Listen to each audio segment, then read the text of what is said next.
Good evening out there. How you guys doing? This Mike Melton back with From Pain to Purpose podcast, episode 22. And I reached into the crates this evening and I had to bring out one of my brothers from years and years ago, the legendary Mr. Eric Short from Brooklyn, New York, man. What's up, E? How you doing tonight, brother? I'm doing good, my brother. It's been a long time since we talked, man. You I know, know, man. I saw some stuff on your journey. I've been seeing you posting, and once I came over to start this platform from Pain to Purpose, I knew your story, and I seen some clips on it, and I was like, wow. When I was back coaching with him with the Wildcats and stuff, I had no idea that he was going through all of this at that time, man. And once I saw the 8-minute joint with your story on it, I said, yeah, he's a perfect candidate for coming on to share his from pain to purpose journey, man, because you really go through some pain, but you still living in your purpose, man. So thanks for coming on, bro. yeah, no, it's my pleasure, man. Anytime I get a chance to kind of like share my story for a couple of different reasons, I'm always Mm-hmm. willing to do so.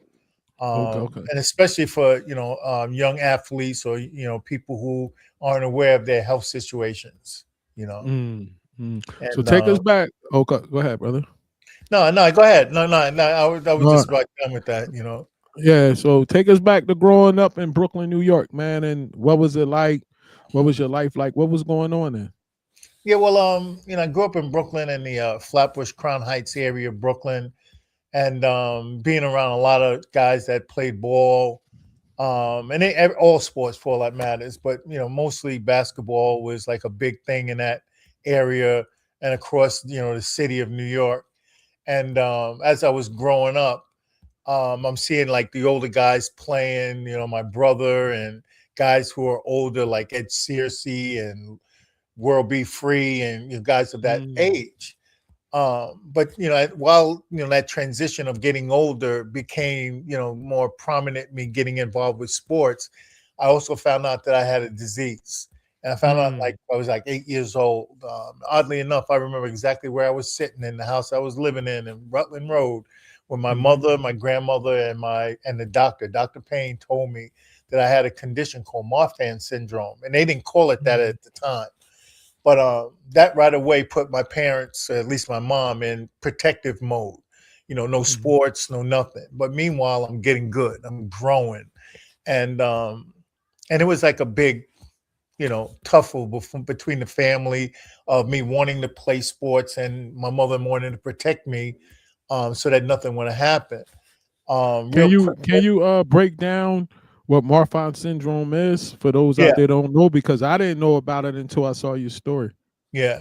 Well, Marfan syndrome is a condition that impacts your connective tissue, mostly like your arteries, and in this case, in my case, your main artery, which is your aorta. It also can impact your vision, your eyes, and the other names for it would be a tall man's disease. And I Mm, know maybe your viewers are very familiar with Isaiah Austin that played for Baylor mm-hmm, mm-hmm, about 7 years ago. The NBA wouldn't draft him because they found out he had Marfan syndrome. mm, And so I knew that at some point in time, just going pushing a little forward, I knew I wasn't going to go any further because once they found out that I had this, it was going to be shut down. And so I kind of like felt that that was the case. If they found out I had a heart problem, that would mm-hmm, automatically shut you down. But when you're in high school, if nothing ever happens, you cough for the doctor, and then you take your blood pressure and then go out and kill yourself, right? uh-huh. Facts, Yeah, facts, facts. basically, that's the Yeah. extent of the physicals you do. But when the NBA is, EKGs, and they're doing a little bit more testing to check to make sure you're insurable. Mm-hmm, mm-hmm, But going back to the youth days, there was like a big internal family dynamic that my mother didn't want me to play. My dad was okay with it. So there was like this big argument. Every time I would go out and play, I would get punished. My mother was like, sit down and read a book, do these math problems, like mm-hmm, that kind of mm-hmm, stuff. And I'm like, well, I want to go outside, and ball. Like my buddies are playing on a team, and but I kept getting in trouble because I was defiant, because I mm-hmm, loved playing and being with friends as a youth. mm-hmm, And but then there was a transitional period that I started getting good, and mm. So I guess somewhere around 1973, I started playing with a lot of very, very high talented players that were older than me. I went on a trip to Detroit with this organization called Rivers. I'm sorry, excuse me, Restoration in Brooklyn. Mm, mhm, And who was on the trip was guys like Sam Worthing, um, Bernard King, mm, Albert King, Jeff Houston. And so that the high level players from Brooklyn went to this event that in Detroit called St. Ceciliaville that Dick Vitale ran. And mhm, they were, it was a tournament. And I went, I was like 13 years old. And only two people of 13-year-old age group went. It was me and Albert King. Everybody else was like juniors and seniors in high school. mhm. Albert got to play while he was there. We were there for like about 9 days. I didn't play not 1 minute, not 1 minute. But I was learning. Yeah, And the yeah. older guys mentored me and they were like, just do what we do. So I learned how to, conduct yourself on the court, on the layup line, paying attention to coaches. Because while we're there, we practice every day, even though we play games every day as well. And so I was Mhm, practicing with these guys. Come home and I become unstoppable in that sense because when you mhm. go away somewhere, you start pushing your chest out, Yeah, you got for that new confidence, experience that stuff. confidence Yeah, flowing. exactly. Yeah, And so yeah. now at 13 years old, I go into high school and I'm playing really well. First game in high school, I come off the bench, freshman, What scored school like you at high school? I was at Midwood High School in Brooklyn. Okay. And first game, I think we played against Lafayette High School, which was like the runner-up the city championship that year, and they Mhm, destroyed us. But I came off the bench, 18 points. Every game mhm. after that, my career I started. So, Mm. so it's like people started noticing and saying like this guy I guess is good. Before I know it, the following year in 1974, Street and Smiths list me as an honorable mention as a sophomore in the East Region, I guess. And it was like about 6 or 7 of us listed in Brooklyn. I remember Some Street of and my Smith.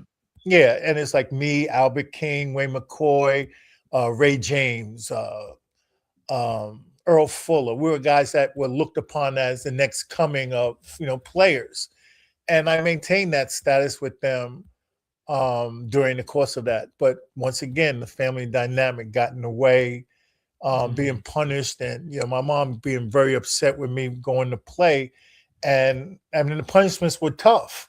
So it's like, well, mm, you're gonna punish me. I'm not gonna go to class. And my junior year, when things were going great, finished playing in the summertime, uh, high school, Rucker tournament, MVP, and so everything looking great. I fell off the team, Now, and now let's rewind a little bit. With all of this balling going on, middle school, high school, AAU, is the syndrome affecting you anyway physically?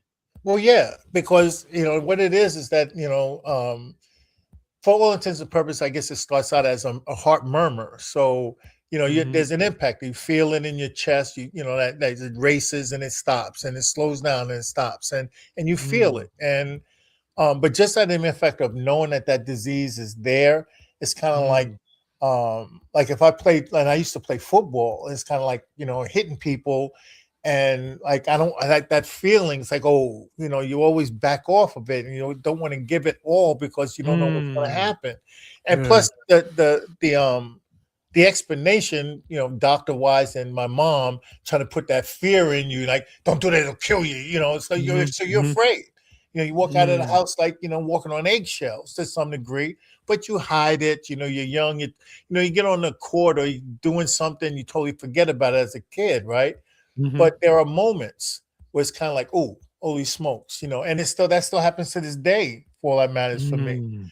And Wow. so it was on my mind constantly. And so that right then and there, like during that time frame, it thwarted like my opportunities from being, two shoe boxes full of like 400, college letters as a sophomore, that Mhm, everyone lost interest because of the grade issue. mm, Meanwhile, quite honestly, Mike, I was like a 98 point grade student. I'm serious. I know. I've But I, been around you. I know you pretty smart. So I'm like, he probably, yeah. When you said you wasn't going to class, that makes sense. yeah, and it's like, I go in and take the final, pass the math final with like a 90, but state law says if you don't meet the requirement of attendance, you Mm, automatically fail.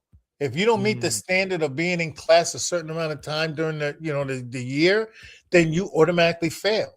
And that's what happened. And sometimes you kind of like you're smelling yourself and you're saying, well, mm-hmm, mm-hmm, they'll pass me. I'm a mm-hmm, superstar. mm-hmm, Eric Short. But they were mm-hmm, like, no, this is an academic environment and you're not doing the process properly, so you mm-hmm, have to pay the price, and that's the way it is. And that actually, I'm glad that did happen, you know mm-hmm, but I had to recover from that, and just to back up for a second, and like, just so that you'll get an idea of how serious this situation was. My mother worked for a company called Proskauer. It's a law firm. mm-hmm, Proskauer, Rose, Getz, and Mendenthal. Proskauer's 300 Park Avenue. They are the lawyers for the NBA. mm, David Stern came from there. Adam Silver, I think if he didn't come from there, I know his dad did. The NHL commissioner came from there as well. 10 years old, mom told me to come up to work, and my mom was like the fund manager there, so she handled all the money in the firm. Sit me down, we're having lunch in their cafeteria, and David Stern walks up with a scout, and they sit down. My mom breaks out. And so they're sitting there, hey, Eric, how you doing? Your mom's great, blah, blah, blah, blah, blah. Maybe you shouldn't play sports. You should, focus on your education, da, da, mm. da, da, da. Yeah, we hear you're pretty smart. And I'm like, Mr. Stern, like, did my mom tell you to talk to me? Because it's like her words are coming out of your mouth, Uh-huh, you know? uh-huh, And it's like, and they're like, yeah, she told us to speak to you. And that's because, mm, like, me defying her, she's trying to find a way to get to me, like to mm-hmm, get me to understand what she's doing. So it's like, let me ask him, because I knew who he was and what he did. And she was like, let me have, him speak to my or maybe they both agreed to it. I don't know. But that scenario kind of like said that this is serious, and but still I wanted to play, and I was of a, mm, at that age, I still wasn't really clear as to where I was going with it. mm-hmm, mm-hmm, But after it's all said and done, I mean, I made it through my career playing, but I had to end up doing prep school, so I mm-hmm, reclassed, and then mm, after reclassing, at the prep school, I went to JUCO mm-hmm, in Kentucky. And but when I was reclassing in the New York City area, Mike. So I had an opportunity to still participate in a high level, and I guess me and a couple other guys were looked at as like sleepers, right? So we are like the mm-hmm, high, like the top of the list on sleepers, and they ended up playing against the Russian Olympic team in their tour mm-hmm, that they do every year. And I'm playing with quality players, Scooter McCrae, Rodney McCrae, Eric Marbury, Sid Green, and I'm mm, playing well, as usual, because I guess I had skills, mm-hmm, Um, and then I still play with like the elite stuff with Riverside. Won a national championship out in Arizona. So my skill sets was still there, and coaches started looking at me. I played really well in the championship game, so opportunities started presenting themselves again. And Murray mm-hmm, State wanted me, so it's either play or sit, like play at a JUCO or sit out at Murray State and redshirt with I think Gary Hooker from Manhattan was redshirting at the time there mm-hmm, as well. So I decided to play at JUCO, which is like the school was maybe about 20 minutes away from Murray State in Paducah, and we did great, number 3 in the country. Um, and so I was coming back. My grades were straight. I did what I had to do, and things were looking great. And I knew once again that what am I going to do now? How am I going to like propel that? And what's the decision I'm going to make? And but the JUCO was a great environment, but you had problems. I got hurt, and the coach was like, either you play or you go back to Brooklyn. And Mm. it was a high level, a high ankle sprain, and a high class. It was like class 3 sprain, and on a road trip. And it was like I was like, what are you talking about? I can't even. I'm on crutches. Play or go back to Brooklyn.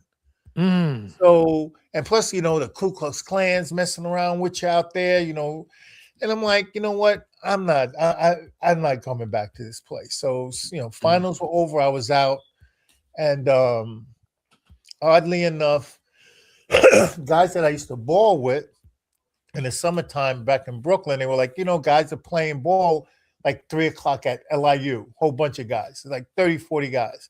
So I go down there, and guys I played against in high school, and say, yeah, I transferred back to LIU, like 6 guys. But then I all Mm. played that one guy I was in kindergarten with.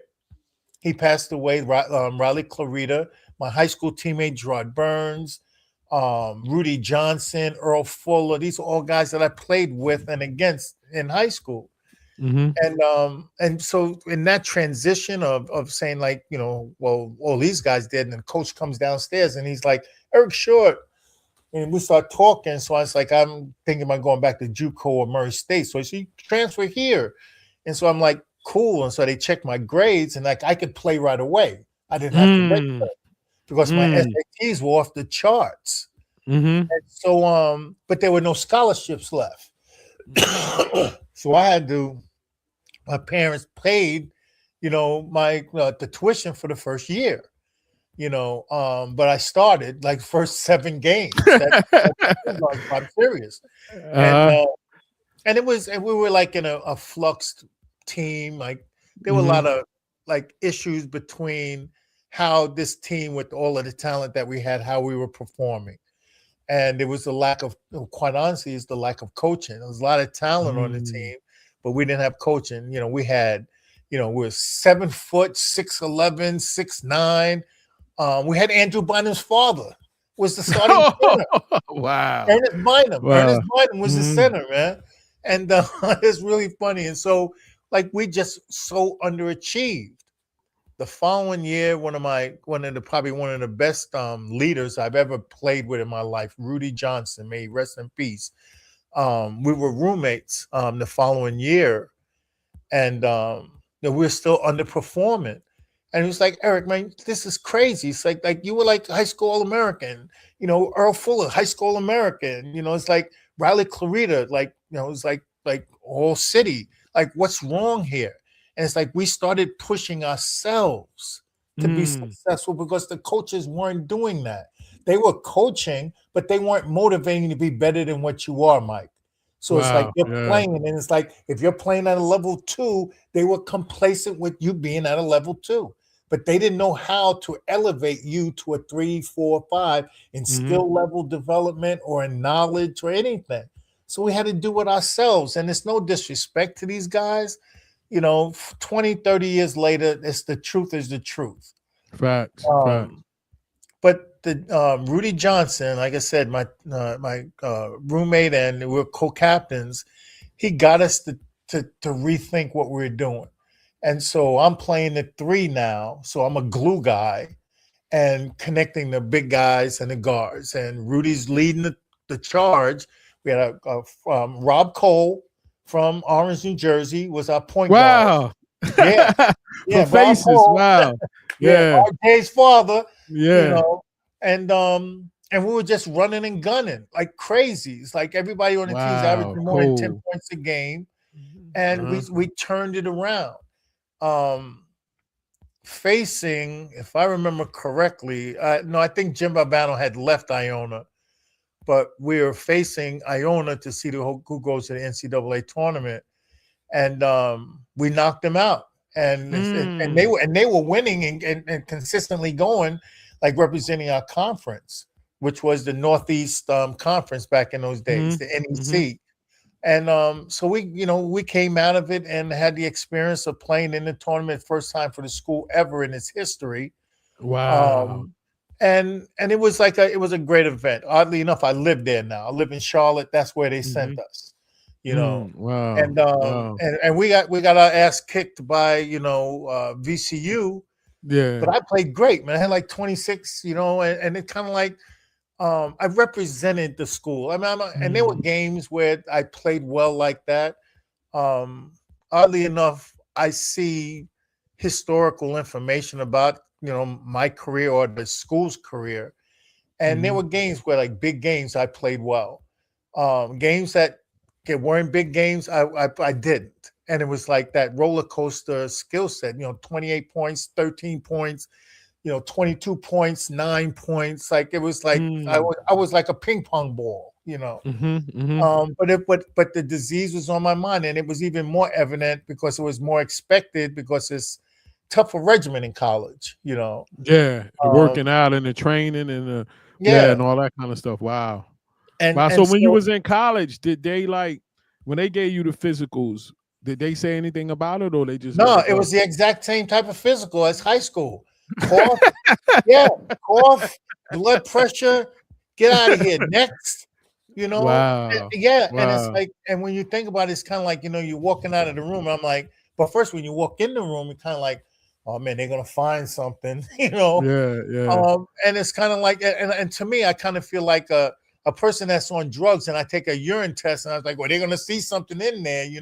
But it Mhm, was like mhm, they didn't test it, so mm, I'm cool. But the funny thing is, though, Mike, I mean, when I think about it, when it's all said and done, um, I was so happy, excuse me, that it ended because I just mm, got tired of living the game incomplete. And the way I mm. am as a player, where I was as a That's deep. player, That's deep. I could never lift weights. So I could never get like man strength. You know what I mean? I could be strong as a high school player, easy. You're not lifting or anything like that. But when we're in the weight room and everybody's lifting and I'm sitting there chilling, and I'm the captain, so I'm like charting people's workouts, Mhm, and I'm like I'm not doing anything. But mm. what I did do was isometric stuff and running and things of that nature. Like I would work out with the soccer team and do that kind of stuff versus doing the lifting.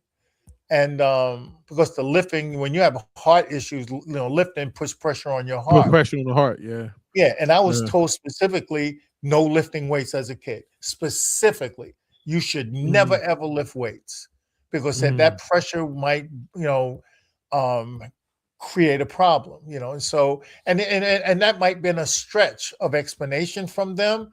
But as a kid, you don't know. It's like, oh my God, it's like I can't mhm. do this, I can't do that. So anytime I'm straining to do something, it's on my mind. You know what I mean? If I'm Wow. holding a pair of pliers, and I'm trying to, turn a nut, and I'm like really struggling, I will stop and say, Wow. I don't need to do that, and because it's just in my head, and Wow. you Wow. can't. I don't know if I can't shake it. So Yeah. Yeah. um, and even now, like so. Let me back up a second. Mhm. So after it was all said and done, I kind of gave it up. Once Mhm. college was done, Mike, I was like, you know what? I played in a couple of pro leagues here and there, the City College, Mhm. Rucker, Mhm. playing, the same, same kind of player. Um, but it was kind of like, what's the big deal? It's like I got to Yeah. get a job, and I got to take my behind and get out of my parents' house for all that matters. Even though they would have let me stay, but I'm just saying it's Mhm. that the progression of Yeah, things. 100% life. Yeah, and Yeah. so I started just like didn't know what to do. So at first I went back to schools, and I was like working part time in like Abraham and Strauss. And oddly enough, one of my college teammates, Jeff Merriweather, who came, he was like a really good player, and Jeff was dating this young lady. And years later, after I was done playing and I'm working at Abraham and Strauss, I met her. She was, like shopping, and I met her. And I remember who she was.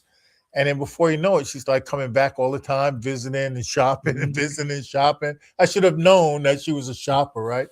Mhm. Um, and we got, and so like the thing went to another level, and we got engaged and got married. Mm. And through the course of that, she had moved out of Brooklyn and moved to Monmouth County, New Jersey. That's where her parents were living. Okay. And that's how then that was a connection for me to get into Monmouth County and move there. Um, which was a good move for me, even though, walking away from Brooklyn, because I had started doing a little Mm-hmm. couple of coaching there and community and doing stuff and being involved in the community in some ways. Because away from the basketball environment, I was there for the Crown Heights riots with the Jews. Mm. And I lived in Crown Heights, which is one of the largest Hasidic Jewish communities in America. So I was there when those riots happened, Mm-hmm. when Mm-hmm. Roy Innes and Al Sharpton were in the family's house. I was in the vestibule in there too. And I Wow. don't know what made me, participate in that level, but I did. And so I started, hearing like the on roads of what they wanted to try to resolve, the conflict there in the community.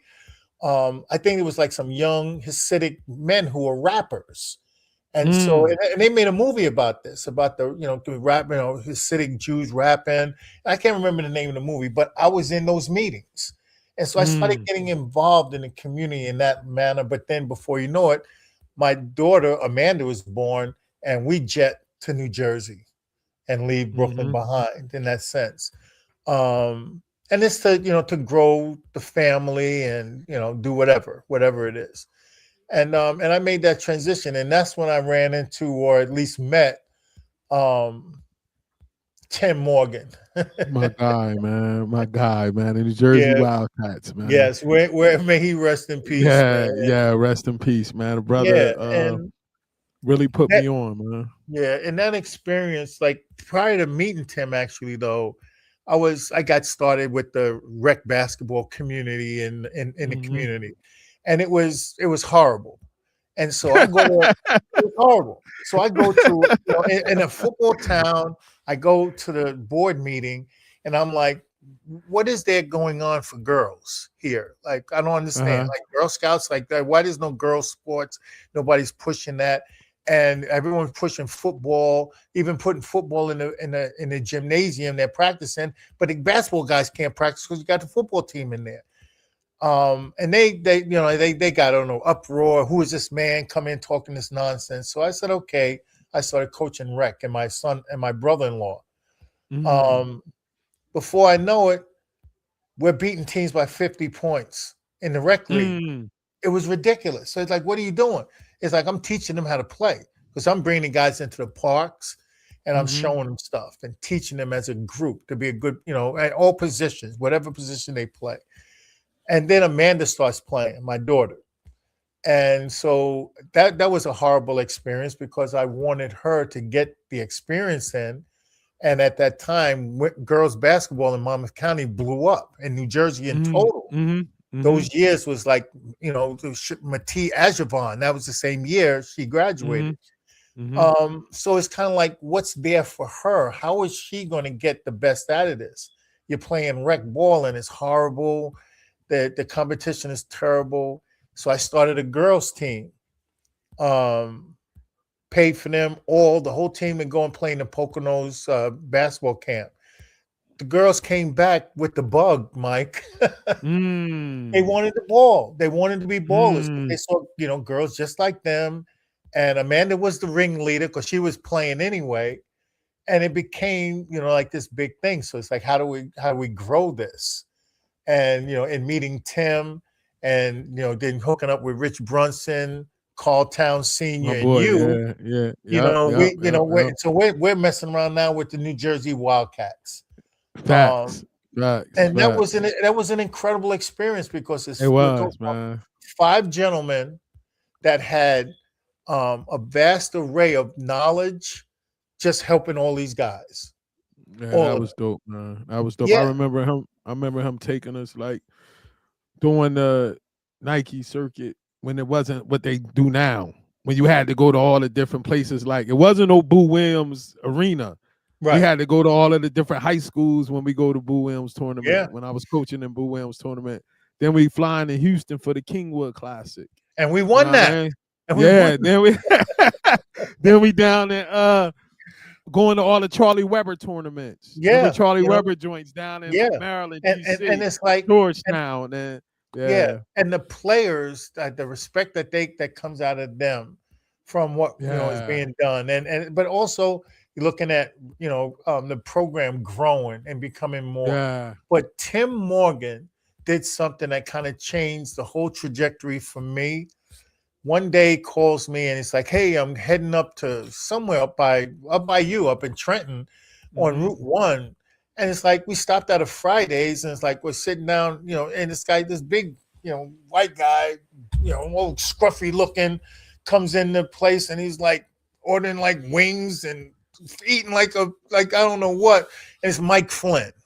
Mm-hmm. I saw you And was with Blue Star. Yeah, Mike Flynn yeah, was the guy, man. yeah. Yeah. And Yeah. so we're sitting down and he introduced me to Mike and we start talking. So Mike is grilling me and he's asking questions. I can see it's like an interview. I'm like, okay, this is the answer. This is the answer. And when it's all said and done, we leave. And before you know it, Mike, like invites me. Like I bring Amanda to Blue Star, but then Mike Mm-hmm. invites me to be one of the coaches at Blue Star. Mm. So I Tim start, had it. Yeah. Tim yeah, had the connections, man. I remember when we was trying to get our deal, we was at Salisbury and George Raveling came in there, man. He had yeah, yeah, like he knew how to talk. He knew how yeah, to talk. The next thing you know, we had Nike stuff coming to the house and this and that. We had Nike gear and all of this stuff. Like he knew how to talk. I give him that, man. And I yeah, always respect the fact that he put me on, man. You get what I'm yeah. saying? And So go it's ahead. like, and it's really weird because like not only just experience with Blue Star and Mm-hmm. Mike, but like I learned how to do showcases because of Mm. how Mike did the Blue Star, at least for girls, how Yeah, that yeah, process yeah. was. And then plus my face was out there, so the Mm-hmm. athletes started seeing me. So you had like Mm-hmm. Christy Samoji and all of them were seeing me and involved in this. And but then going for what you brought up, and Mm-hmm. may he rest in peace, man. And I'm talking about Yeah. George Raveling. Yeah, it did. Man, It we, did. we we drove over to blasted Salisbury Prep, Yeah.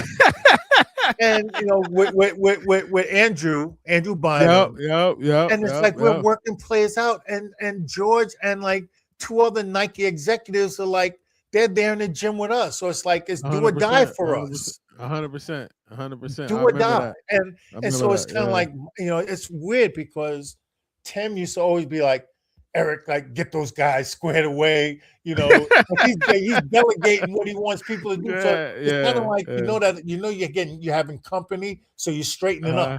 So he wants Uh-huh. to make sure Uh-huh. everything is Yeah. right. Uh-huh. And Uh-huh. I specifically remember like they were kind of like the guys were nonchalant. And I blew the whistle. I brought everybody come in the middle of court, and I said, "Look, come here." And I got real close. I'm like, "Let me tell you something, man. You got Nikes in here. You're not going to mess this up for us. So you Indeed, better get indeed, in indeed, gear." I'm no serious because indeed. we're being interviewed now, basically, and you're being 100%. interviewed. So 100%. you got to be on your best behavior right now because we're trying to get this done for you guys and the legacy of what Mm. we're trying to do. And it worked. It worked. I mean, we were all like 100%. doing. We never argued. We had It was differences. love, 100%. Yeah, It was yeah, dope, especially when we was on the road.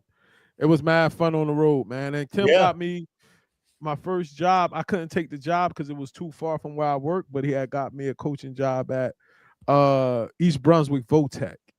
And he had got me that coaching job. I went met the players, but then I was working in Red Bank and the commute was too far after work to make it there at the time. So I couldn't take that job. But I always respect the fact that he put me on, man. He yeah, definitely put me on, man. We was playing at Rutgers Elite Camp, and I was coaching against Hurley and them, and it was yeah. like, And Metro Hoops, yeah, Metro yeah, Hoops. 100%. Yeah, then I left and I started working with them. I started working with Galen Yeah, at but Metro Hoops. Yeah. What Tim put me because I don't know if you noticed. You might notice though, but Mandy was like real. It was unhappy environment at Mattawan, right? Yeah, And then she went to St. Pat's, right? yeah, man. And it's like, but Yeah. Mike, but Tim like hooked me up with the coach, the girls coach there. So I was end up being, and it's like the local guys in Mattawan had introduced me to the coach of St. Pat, so that Mhm. transition happened.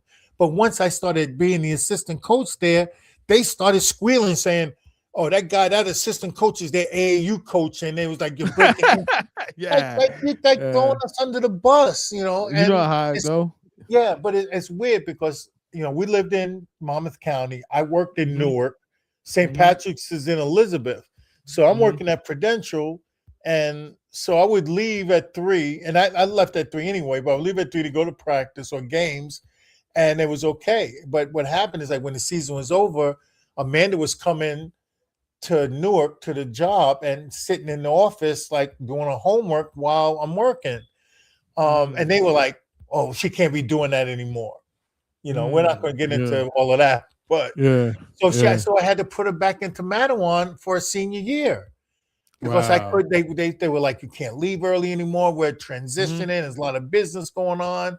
Blah blah blah. I worked on a trading desk for Prudential, Mhm. so it's Mhm. kind of it Mhm. was really tough to do that in the first place.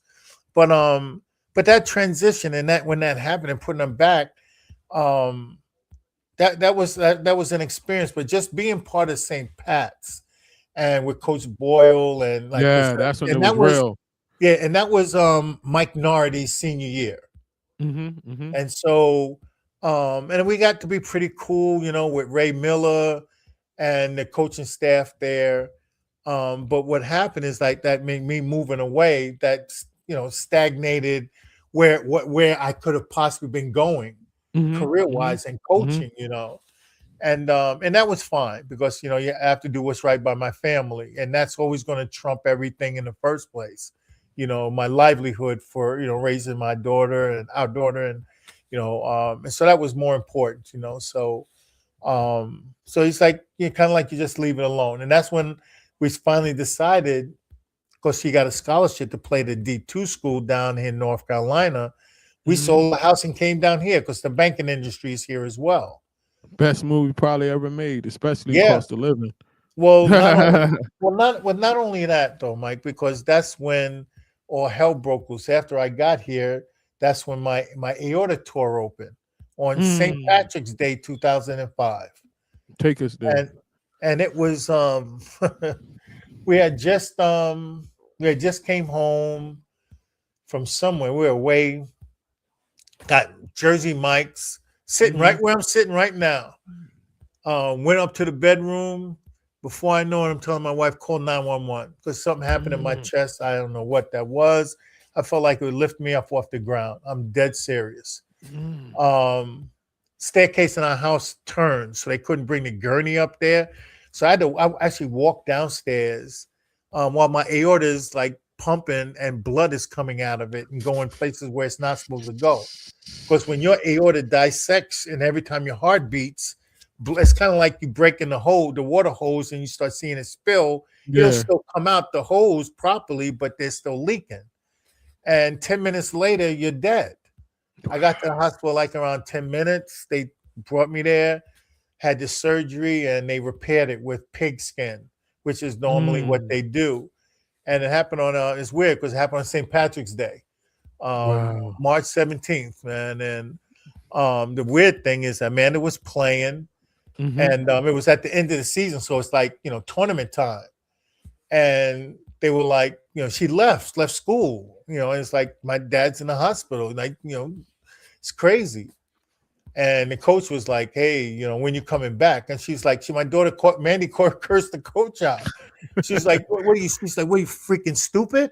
Like my dad's in the hospital with tubes in him, and you're worried about basketball." It's like I'm never Mm. coming back to this school because Wow. that's an inconsiderate response. Like we Yeah. need you to play basketball. No, no. Yeah. Yeah, as a matter Yeah. of fact, the whole damn team should have been there at the in the hospital emergency room waiting with her. Facts. That's what Facts. you would have thought would have happened, you know. Facts. But selling that selling point for that conduct to be like that, she made the decision on her own. Mhm. Thank goodness she transferred and graduated, like a year later because it was like she had stopped going to school and everything first, so she lost a semester. But she got it squared away, and years later, where it's in the past. But that experience, man, was it was unbelievable because what happened is I had complications and this thing Mhm. called compartment syndrome, which one of your limbs will enlarge and swell. Mhm. And in order to relieve the pressure, they cut. Like in this case, I had compartment syndrome in my right arm, and so they cut it. They debrided it with like this scar here that you see, Mhm. and What happened is that the muscles deteriorated, so I lost the use of my right hand, and Mm, so now I'm shooting jumpers with my left. mm, you mm, know, but all of that's happening. But at the same time, though, that same year, I started a camp here with some gentlemen here that ran an AAU program. mm, And I mm, started Elite 75 Prep, and I stole the I idea remember from that. I remember that. yeah, and so we stole the idea of Blue Star. That was that same concept, and did Hmm. it, here. And the first, and it's actually I got kind of I started feeling the remnants of the sickness was starting to happen to me as time went on. Like the first camp we did, and everybody started noticing and saying like, "Hey, this camp is great." And but I got sick the next year where I came back. We did the camp again, and we kept doing the Hmm. camp. Before you know it, Nike's showing up, Hmm. and Nike is like seeing what we're doing, and then ESPN shows up with Paul Hmm. Biancardi because I Paul remember lives that. here.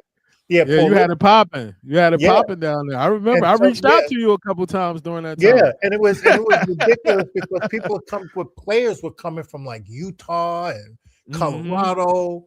And so it's like, wow, like things are great. And so, Paul's like, he's giving us our props, saying that it's a good camp, in the Southeast. Now, meanwhile, there used to be Bob Gibbons here I remember in North that. Carolina.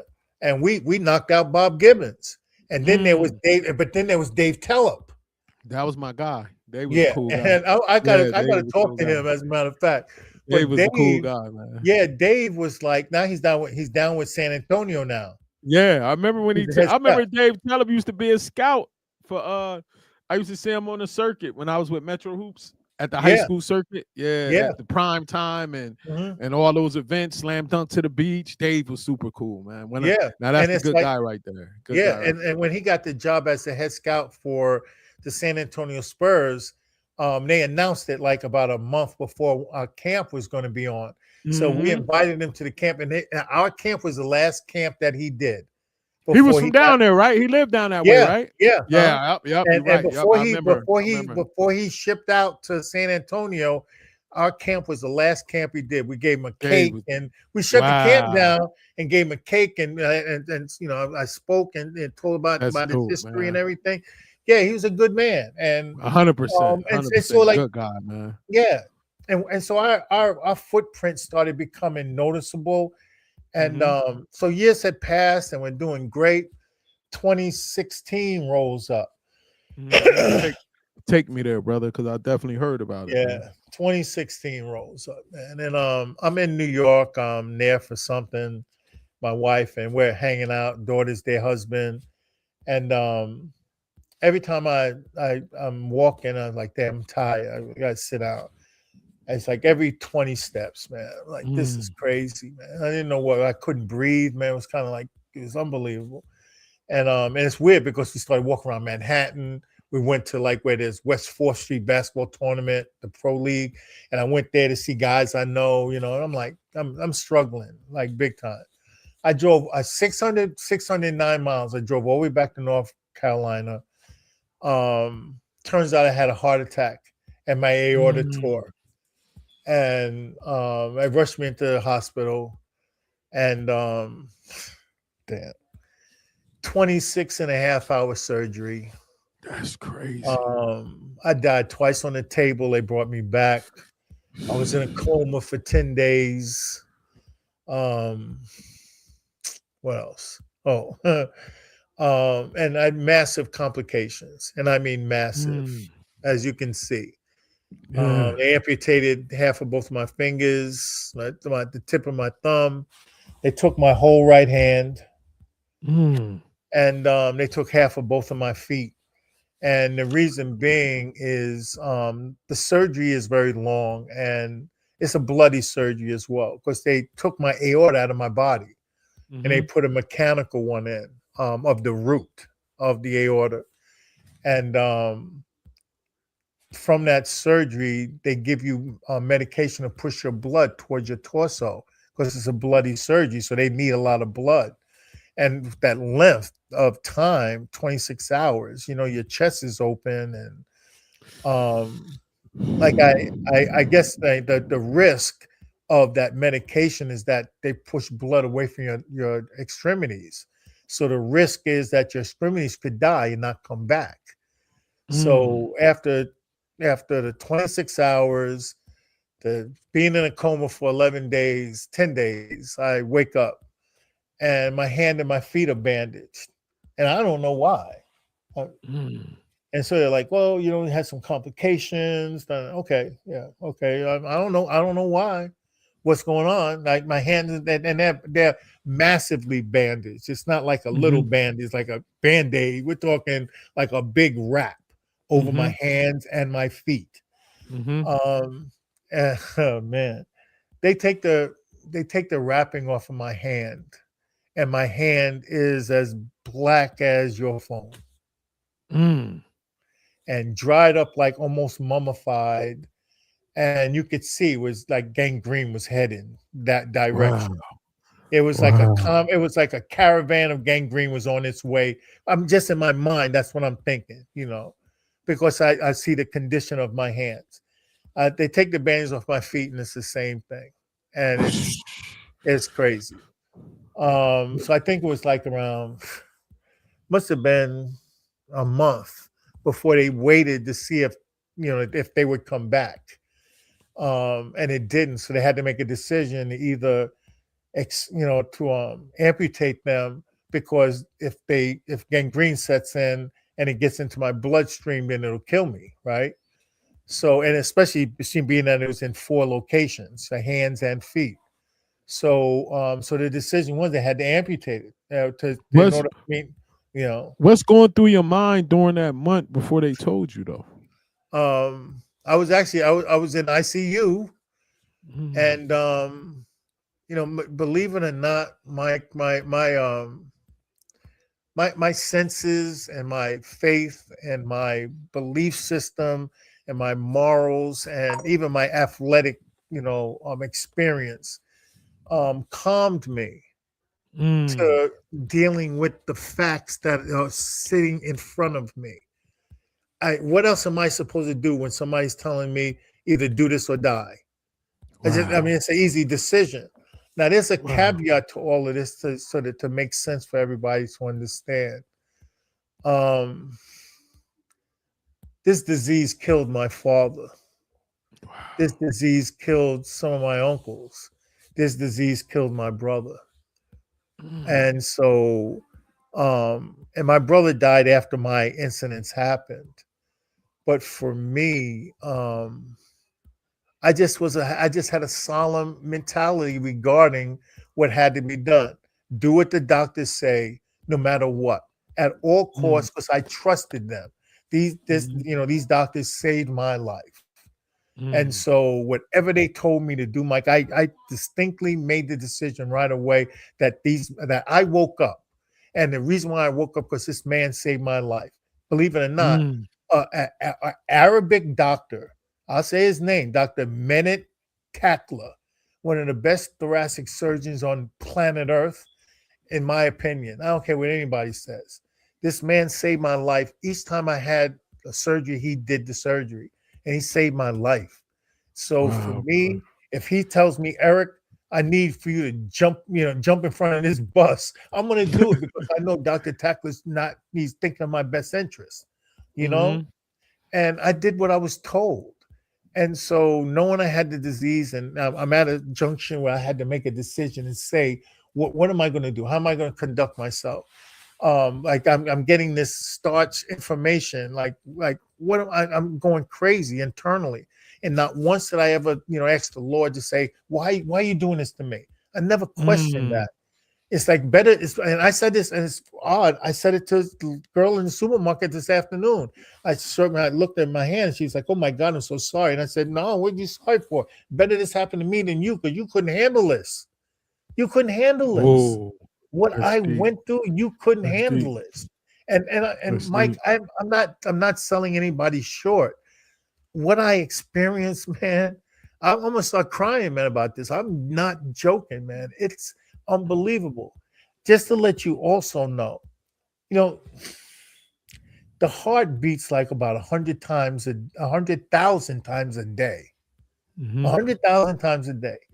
Ever since 2016, when they took my aorta out and put the mechanical one in, I have while I am awake, not during the sleeping hours, when I am awake, I have heard every single one of my heartbeats since 2016. I can hear Wow. it now. I hear every beat. That's how Wow. loud it is. If you get close to my face, you can hear it beating. That's how Mm, loud it is. And people, and it was funny. My wife and daughter, they like, like what's that? Peter Pan, right? With the mhm, alligator with that swallowed the clock. mhm, It's like you can hear it. You can hear it. And so for me, that in itself is a constant reminder. I'm listening mhm, to it as I'm talking to you. Like every mm, single beat. And sometimes it'll go fast. It'll rev and like speed up. And I'm like, whoa, I mhm, gotta kind of calm it down, you know. And it's like, and it's a weird thing because, and I said, I don't know when the floor is going to fall up underneath me because the next one, I don't think I would survive it if this happens again. My body's been through a lot, Mike. It's been through How a do lot. you how do you where do you get the faith to live in your purpose and just keep going out doing your testimony? Well, the first thing is because I'm a motor mouth and I talk to people, and I do that anyway, Mm, and you know that because I mhm. walk into a Yeah, room 100%. 100%. and I mean, Uh-huh. no matter who's in there, Uh-huh. but the purpose, and that's a key word. Is my purpose. Like, what is Eric Shaw's purpose? And it's funny because Amanda and I talk about this all the time, and we have that innate Mhm, ability to get people to listen to us and to pay mhm, attention. And Shane, when I'm speaking, people say that this guy's like he's honorable. He's telling the mhm. truth. Eric's not going to lie to you, and nobody's going to beat me up, so I don't care. I can say whatever the hell I want. There you go. I'm That's telling you you, short. yeah, the Lord gave me a mouth, but the Lord gave Uh-huh. me a mouth to use it. And I know there's laws and rules and all that stuff, Mhm. but that it doesn't not no none of them say that I can't speak. And Facts. nobody's going to tell me to be quiet. You can't. No one on earth can tell me to be quiet and get away with Facts. that. If I don't want to be quiet, I'm not going to be quiet. I'm going to be Mhm, respectful. So my purpose, I just transitioned what my purpose is with people and how I deal with people in every walk of life, wherever it is, supermarket, work, on a mm, plane. I engage people, and so mm, and it's to add value. So I knew I had to become a solemn person, back off on everything, even back off on my faith, because he put me in this situation and now it's my turn. He gave me mm. free will. I have a responsibility. You know how they say, um, prayer without works is dead. Dead. You have to 100%. put the Faith. time in. Yeah. And Yeah, you so got it. I could pray until I'm blue in the face, but if I walk out and shoot somebody in the head, then it's immaterial. I have to Mhm, put the effort in. And so I look at mhm, people and Mike, this is really weird. Amanda and I have this ability, like we feel people's pain and stuff. Like I'll see somebody facts. crying, I start crying. And I'm like, I'll Mm, say, like, what's the matter? Anything wrong? Why are you looking so sad? And I do that in mm, the supermarkets, like, smile. What's wrong? Oh, I had a hard day today. Well, tell me why. Oh, you don't want to hear it. Why? I ask because I want to hear why. Because I mm. might have a solution to get you through this moment. And the person's like, who the heck is this guy? And now it's like, Wow. oh, there goes coach. Because that's what I'm telling you, Look at everywhere I God. go, it's like, Yeah, wherever God it is, working through you.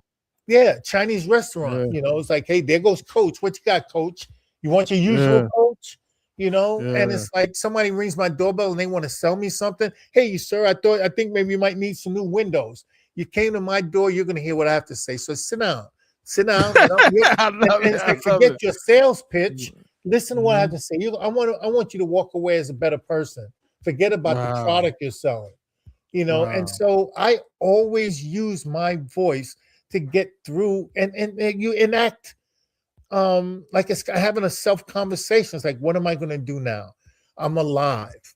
My Mhm. wife is right here. Every time I opened up my eyes from these surgeries, my wife is right there because they had to All praise amputate, to the like, Most let me High, see, it's man. 1, 2, 3, 4, like 8 surgeries, and every time I open my eyes, she's there. So I have to Mm, rationalize that she's there, she's putting in the work, and she's supporting me. I got to do what's right. mm, I was working. My wife had retired, Mike. She retired from from work and was chilling. I got sick. We switched roles. So she started Wow. working at the bank and started working, and I became the cook. I'm the pool boy. I do the laundry. Mm-hmm. I'm serious. I'm the mechanic. I'm the Mm-hmm. electrician. I mean, to add value in my life to continue on, because I've been worked since like 2015. This Mm-hmm. actually December 2015 is the last time I worked. Mm-hmm. Mm-hmm. you know and so but you forge on and the best that you can, and you get good at it. And oddly enough, I'm picking up a prescription today, and the girl that I mentioned to her, and she's like, "Oh gosh, look, I see what you went through." And I'm like, "Yeah, but it's not over. I still have more Mm. work to do." That part. That part. Yes, I have That so much part. more to do. That And part. Mike, this is the big part. I was running around after 2005, and I got sick and I got better, and went back to work and everything. And I'm like, Mm-hmm. I was like a dog, like the dog is sniffing out something. Mm-hmm. I was trying to figure out why did the Lord spare me? Because my brother died from this. My brother Mm. was standing in front of a hospital. They took him in there, they couldn't save him because they didn't know what to do. If I Wow. was in New Jersey, what's that, Bayshore, right? Yeah. Bayshore doesn't have a trauma center. They wouldn't have known what to do either. I moved to North Carolina to where one of the best thoracic surgeons was to Wow. save my life. Look at And my God. wife thinks that I'm crazy. She said, "No, if we were in Jersey, it would have been fine." No, those doctors couldn't handle that. Look at Oddly enough, God, my man. brother-in-law died of a brain aneurysm, my wife's brother, and he went to Bayshore. They couldn't help him, so they airlifted him to Robert Woods. And I wouldn't have survived that because you had to get work done like within like 20 minutes. They wouldn't have got me to Robert Wood Johnson that quickly. Mm. So here is where I have to be. And so I was trying to figure out, why did he spare me? Why am I still here? And I was trying to Mhm. find this one thing, like looking for it in a pocket, looking in a closet. I'm looking for it under a sheet, under the mattress, under the car. Like like, where's that? What is it that he wants me to do? And I've come to a conclusion. It's not one thing. It's who I Mm. am. It's Talk everything about it. about Eric Short. That's why I'm still here. It's everything about me, even the things that might be bad. Like I'm here for a purpose, and it's Eric. It's not Eric's thinking or Eric's hearing or Eric's Mhm. Mhm. walking. It's Mhm. everything about Eric. The whole package is the reason why. And One thing that my bishop and my church says is a lot of time, give God a reason to keep you around. You know what I'm saying? Like if you out there doing His work, He got a reason to keep you here. yeah, You know what I mean? yeah, So and I try to wake up every day, and I one of my prayers is for Him to point me in a direction to somebody I can help, man. yeah, And and he and and he, and and, he and go believe ahead. it or not, the action of that, I can't say if you force it and you're not being legitimate with it, if that Mhm. still applies. But I know for me, exactly what you're saying, that I'd let it Mhm. happen naturally as well. I don't 100%. try to, Hundred yeah, I percent. don't try to Nah, 100%. control it because it's not for me to control. He No, put hundred me in this, percent. yeah, Yeah. he Hundred puts percent. me in a 100%. position, and it's like driving a car. Sometimes I got to stop at the light, but I have to Mhm. follow the rules. The Mhm. rules of engagement, of living, and with a purpose is that you have to accept what the purpose is. If you're not 100%. accepting the information, then it's kind of like it's going to stay. It's going to become stale, and you're never going to use it, and ends up being what they call waste, right? Mhm. And we understand waste when it comes to food, but when it comes to waste with a purpose, a waste Mhm. of knowledge, that's even worse because it goes away forever, Mhm. and you can't get Hey, that back. You you know know. what's interesting?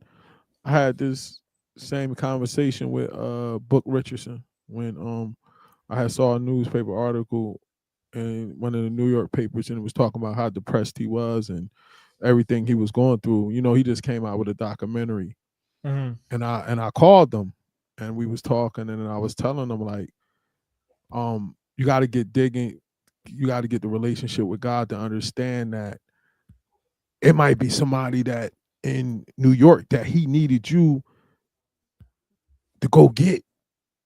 You get what I'm saying? So and stop feeling like you lost everything, and now he got you over here. You still got to be grateful because he got a job for you to do. And Yeah. I always say, can you love God when you really wanted to be a Wall Street tycoon, but he got you at a custodian at a high school because there's some kids at that high school that he needs you to talk to, that he Yeah. needs you to lead to him. You know what I'm Hmm. saying? Are you still gonna be grateful when you lose that Wall Street job and now you at that high school with that broom? Are Yeah. you gonna still give his message, or are you Yeah. gonna walk around with the broom with an Mhm. attitude, feeling like that your life got taken away? You know Yeah, what I'm or saying? your Because ego, that's the yeah, test. because your ego gets in the way of what your expectation is of yourself instead of giving freely to what your real purpose is. Fact, And that's the weird thing you're talking about, because I was thinking about this fact. earlier, like I even down to like when the basketball season was career was over, and I was working, like I said, Abraham and Stocks. I started working on Wall Mm-hmm. Street too, Mm-hmm. and Mike, this was a really crazy thing, and that's when I knew that who Eric is. Like, I will do whatever I have to do. I'll be a good teammate, so to speak. Mm-hmm. I'll be Mm-hmm. a good, Mm-hmm. and that's why I'm a great husband, a great father, because I give to what the rules are and what has to be done. I started on Wall Street as a messenger. I was Mm. walking down the streets of Wall Street, New York City, with bags full of millions and millions of dollars in bonds and in stock, Mm. taking it as deliveries from one bank to another. That the firm that I worked for, they were doing transactions, and their Mm-hmm. physical securities and bonds were being transacted, and I was making those livings. And people were like, "Oh, Eric Short, how you doing, Eric?" And they were like, they knew who I was. I'm like, I was embarrassed, but the Mm. embarrassment went away because it's like I have a goal.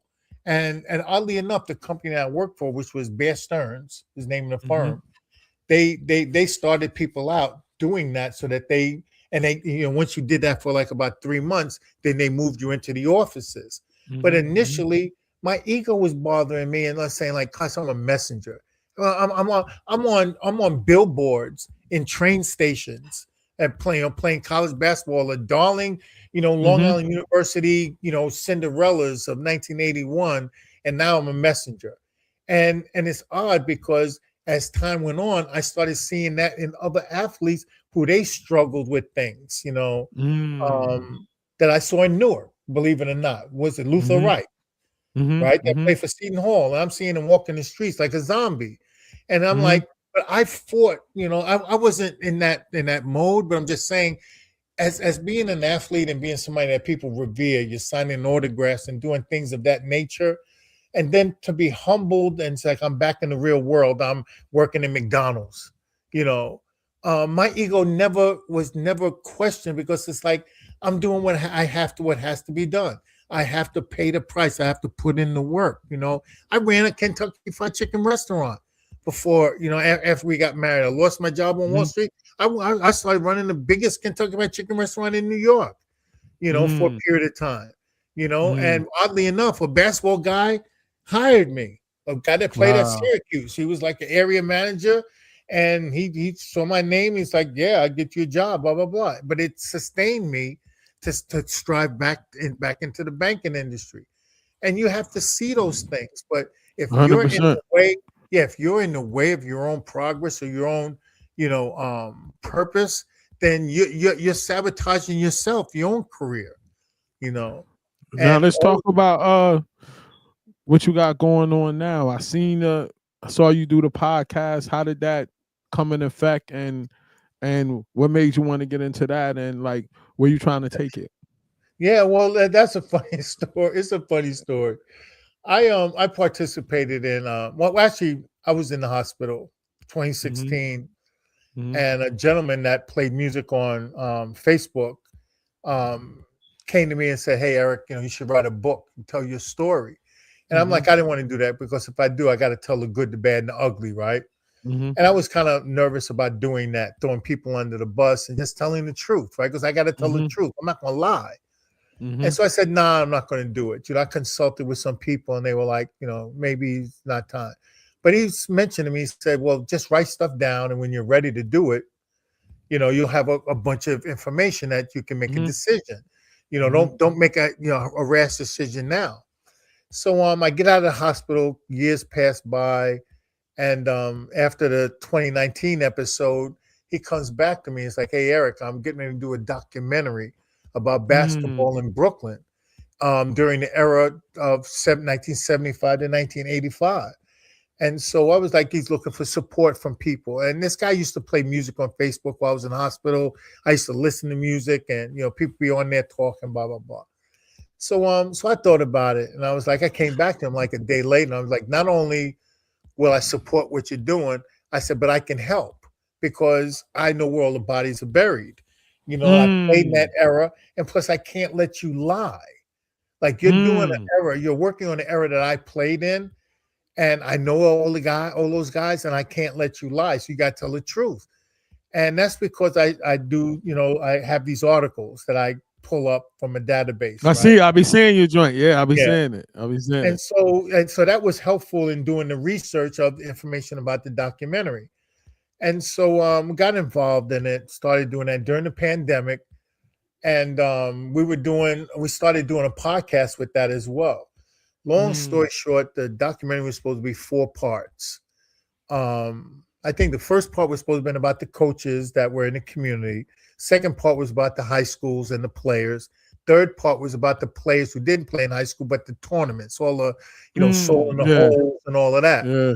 And then the fourth part was supposed to be in basketball and beyond, which would cover guys leaving and becoming college coaches, or me running camps in North Carolina, or whoever was doing anything similar to that. So we could highlight, people progression from, those days.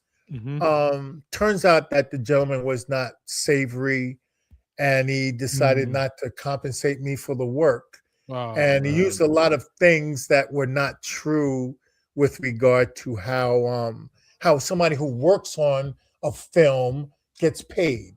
Like the Mm. carpenters that build the set, they get paid. They don't wait for money to see if the movie makes or not. Like Steven Spielberg's got to pay all of those people whether the movie makes money or not, because Yeah. they're all Facts. coming in to Facts. do the Yeah. work. Yeah. Even the chauffeurs, the guy that chauffeurs the stars around. Well, you're not going to pay him if the movie don't make money. That's like, I'm not taking the guy then. Find Yeah. somebody Facts. else, get an Uber or something. But he didn't Facts. pay me with that distinction. A lot of other things transpired, and that actually it blew over. I Mm. think it was 2023, St. Patrick's Mm. Day. Yeah. I My remember at seeing it. I Yeah, remember seeing some. Yeah. the anniversary of my first illness, we got Mm-hmm. into it about that conversation with some Mm-hmm. other things, and I said, like, you haven't even paid me, yet, and you're Mm-hmm. talking about doing all these things. And so he hung up the phone, and we went in. The next day, I started the Brooklyn basketball history page on Facebook. Mm. I know. The I be seeing actual you. You be having a lot of stuff on there. Yeah, the actual next day, I took Mm-hmm. all of the information that I had provided for the documentary to be done. I took it all and put it in, my page, and it's blown up. Like, I think we're Mm-hmm. close to like Mm-hmm. 7,000 members now. Mm-hmm. It's a fairly decent number, I would assume. I'm not really sure, but I'm not doing it for the accolades. I'm doing it to provide a connection to people who played this game in that environment of New York, Mm-hmm. for the history of New York from since Mm-hmm. 1910 until now. Mm-hmm. And so, with that being said, also, we had done some podcasts with that gentleman. And so when I walked away, I went to my best friend, who's Les Miller. We grew up playing together, and we've been friends since we were born. And I said, "Hey, let's do the podcast ourselves." So Mm. we went on that's a fact finding, like trying to figure out how to do it, what to do, and we just started touching bases with people. As a very casual way of introducing people that participated in New York, of whatever age group. And Mhm. we've interviewed guys like Marvin Roberts, who played in the NBA for like 9 years, 10 years, like around the Connie Hawkins era. Mhm. Introduced, or interviewed guys that were legends and really good college players at Michigan State or wherever, Louisiana State, and just touching base with them and sharing their experience, their journey of this game, Mhm. And also, like some of them like are friends of mine. So it's like a catch up as well, and getting the community of basketball to get to know who these guys were when we were spry and young and doing our thing.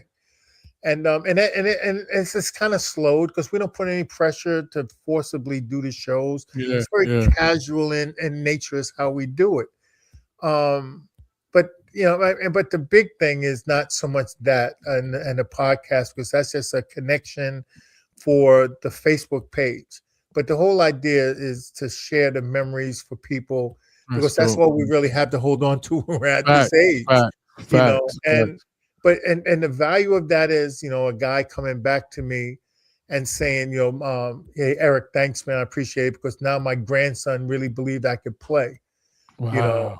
And Yeah. I pull out articles, like even guys that were pros, like perfect example, like Rolando Blackman.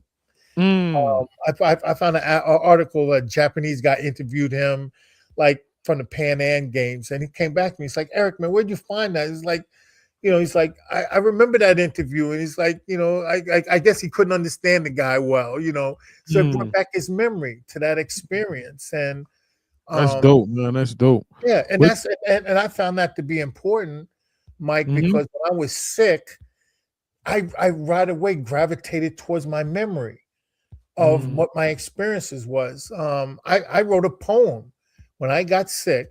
I didn't think I was going to make it out of the hospital, because I knew what happened. And it's like mhm, I got what happened to my dad. Is I'm not going to make it, And I wrote a poem, man, and about the experience. And from that poem, I came up and said to myself, like my memory of everything is you're recanting your life. You know what I'm saying? mhm, It's like have a come to, mhm, like what they say, come to Jesus moment where you're mhm, reflecting. And when you mhm, start reflecting, even when you're healthy and you're 60 years old, you reflect.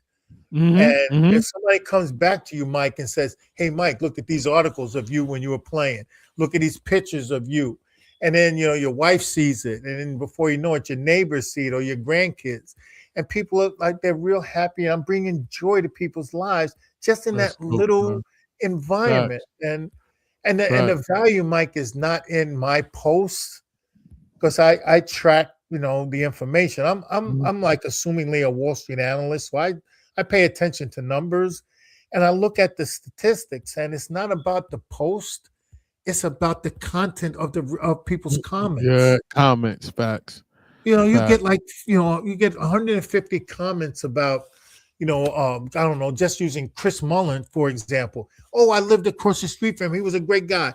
Oh, I was in fifth grade with him. That's Oh, I dope, mean, so that's dope. people are sharing their experiences of this person, of who they were to them, you know. Yeah, that's And then dope. I do the flowers thing for everyone.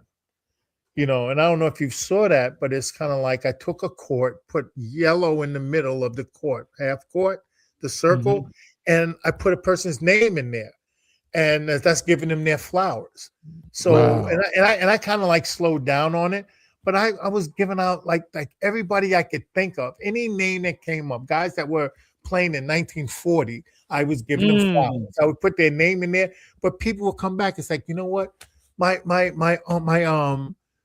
this woman, very weird Jewish woman, comes to me. She's like, hey, my husband used to play in the yeshiva back in the day in the 30s, and he was really good. She sent me articles and pictures, and so I'm like, yeah, well, how old is he? She's like, I don't know. And it's like, mm. and she's like, I don't. I was like, what do you mean you don't know? Like we're typing back and forth. He's like, what do you mean you don't know? It's like he was 40 years older than me. Wow.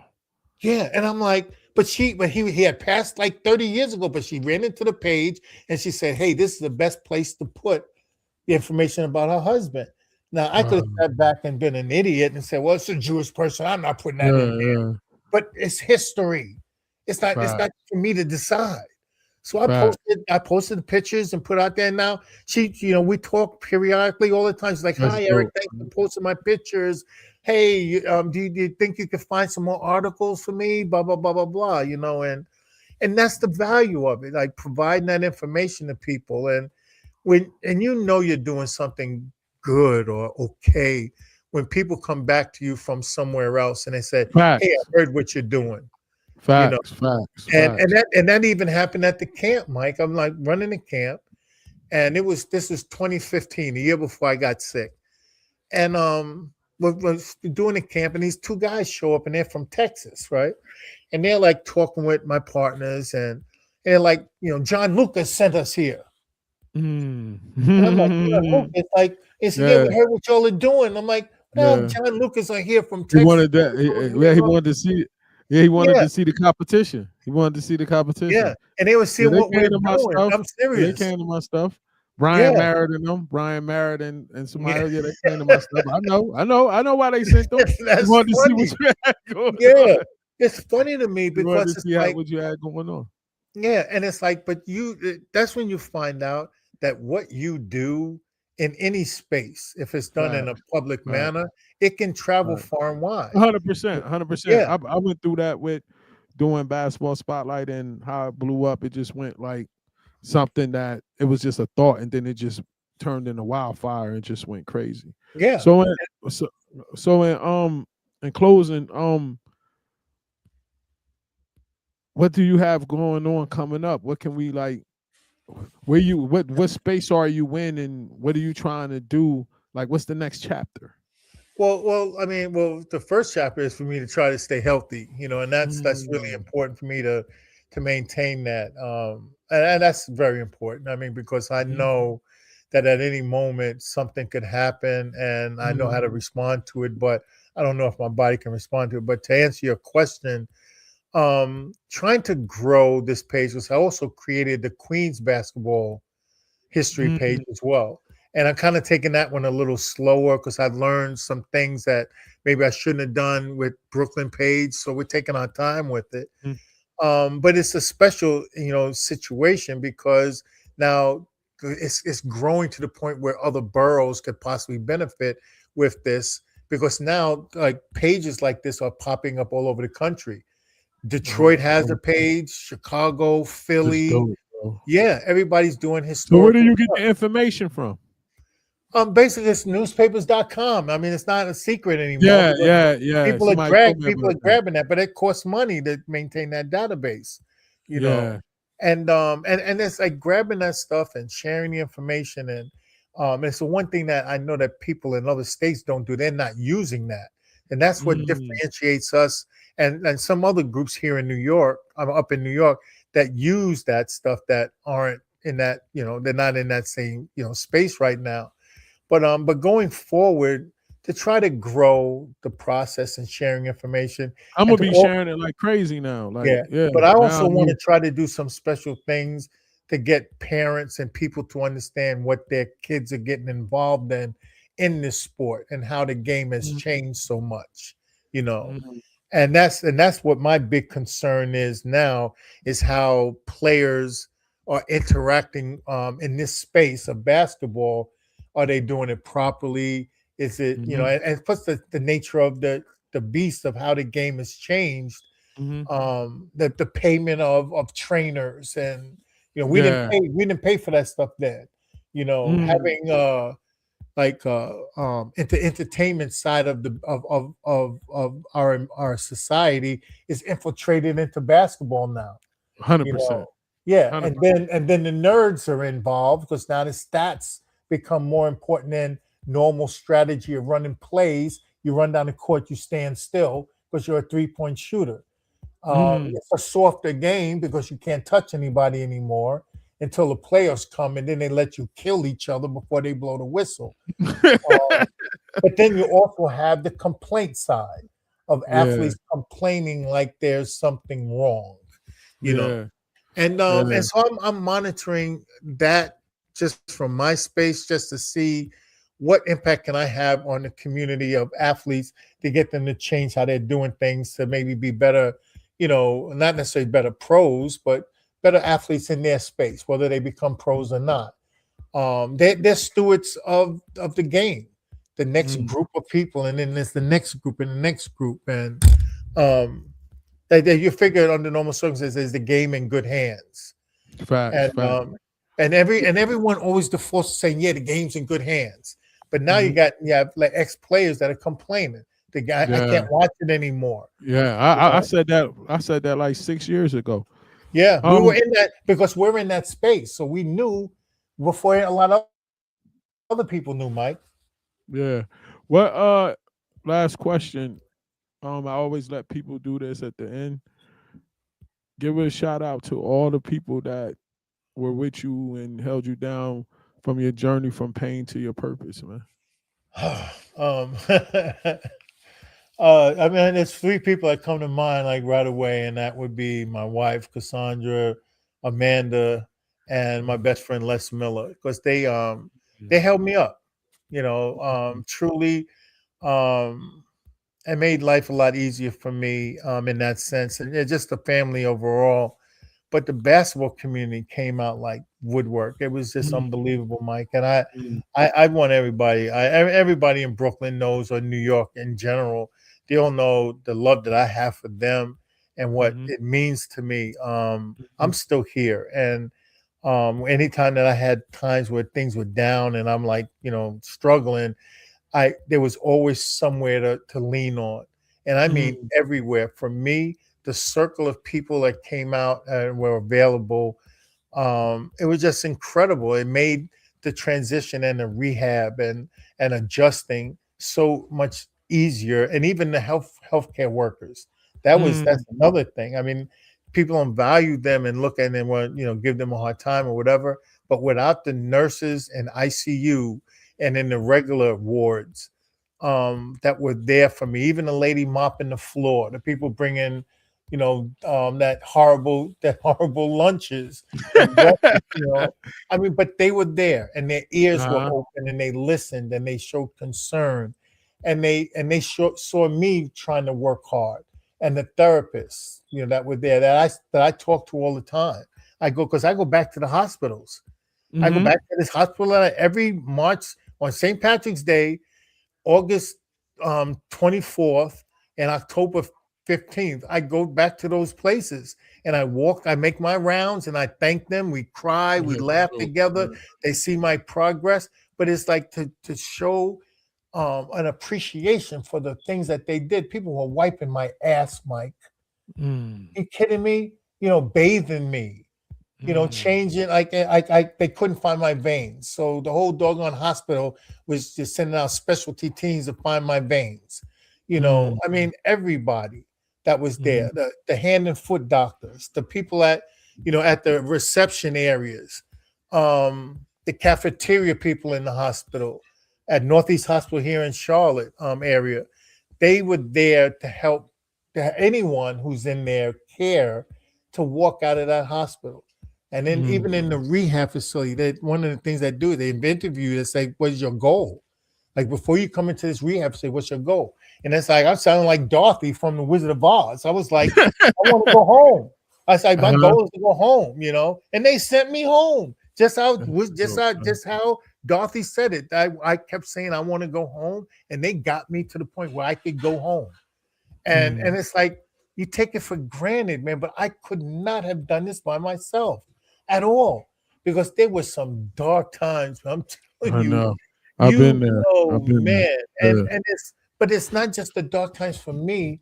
I'm in ICU I was in the hospital for 3 months, Mike, and Mm. every other night, code blue. Hey, what happened to Joe? He didn't make it. That cold blue was him last night. I'm there seeing and like people not, and I'm walking in the hallways trying to learn how to walk again, and I see they're cleaning his room out and getting all this personal stuff out of it. He's gone, and Wow. it's like, oh man, like is this my path? Like, is this like a hospice environment? But quite honestly, rehab is the exact opposite. It's to get you squared away so you can get out of there, Mhm. so I'm appreciative to them. I'm thankful and grateful for them. That my neighbors and the basketball, like I said, the basketball community, even the banking industry and people that I know, everybody was respectfully concerned about my well-being and me getting well.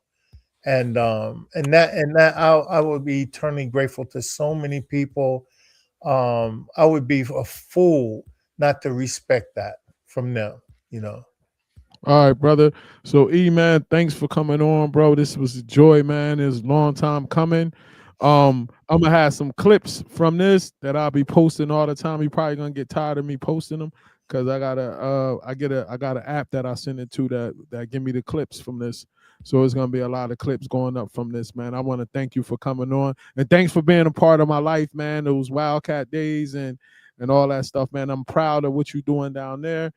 And I'm proud that you're still going and living in your purpose, man. Thanks for coming on, bro. Yeah, I appreciate that, Mike, and I just want to let you know, man, I really appreciate you for what you stand for, and what the tragedies that you went through, man. I just want to let you know, man, I was always thinking about you, man, and we never were that far away that we couldn't Mm-hmm. like reach out and talk to each other. So I'm just glad that you knew you're recovering and doing well, and you're looking forward to like future chapters for your life, man, and you just stay strong, man, and just continue doing what you do.